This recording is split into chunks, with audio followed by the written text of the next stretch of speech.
പഴുത്ത മാവില കൊണ്ട് തേച്ചാൽ പുഴുത്ത പല്ലും നവരത്നമാകും. അങ്ങനെ പല്ലിനെ മാവിലയാൽ നവരത്നമാക്കി തോട്ടിറമ്പിലേക്ക് കർക്കിടകത്തിന്റെ മഴയിൽ വീണ് കിടക്കുന്ന സ്വർണവും തേടി ശരീരഭാരം കുറയ്ക്കുന്ന, ദഹനം മെച്ചപ്പെടുത്തുന്ന, പ്രകൃതിദത്ത ദഹന ഉത്തേജകമായ, ഊർജം വർദ്ധിപ്പിക്കുകയും വിശപ്പിനെ വരുതിയിലാക്കുകയും ചെയ്യുന്ന ശക്തമായ ആന്റി ബാക്ടീരിയൽ, അതായത് വയറ്റിലെ വിരകളെ കൊല്ലുന്ന കുടം പോലെയുള്ള ഉളിയെ തേടി പഴയ ഓർമ്മകൾ പുതുക്കി ഈ വർഷവും.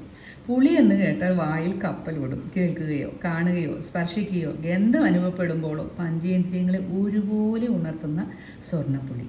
സ്വർണ്ണക്കുടത്തിനെ ഉടച്ച് ഉള്ളിലുള്ള ജ്യൂസും കുടിച്ച് കുരുവിനെ ഒഴിവാക്കി വേദനിപ്പിക്കാതെ പുറത്തെടുത്ത് മണ്ണിലേക്കിട്ട്. പഴമക്കാർ ഈ കുരുവിനെ പോലും വെറുതെ വിടാറില്ലത്രേ. അത് ഉണക്കി ആട്ടിയെടുക്കുന്ന എണ്ണയ്ക്ക് പോലും ഔഷധ ഗുണം. പിണംപുളി, മീൻപുളി, ഗോരക്കപ്പുളി, പിണ്ണാർ, പെരുംപുളി, കുടംപുളി, കൊടംപുളി, മരപ്പുളി, തോട്ടുപുളി, ഈ കുഞ്ഞൻ മത്തങ്ങ പോലെയുള്ള സ്വർണ്ണ നിറത്തിലുള്ള ഔഷധപ്പുളിക്ക് അങ്ങനെ എത്ര പേരുകൾ.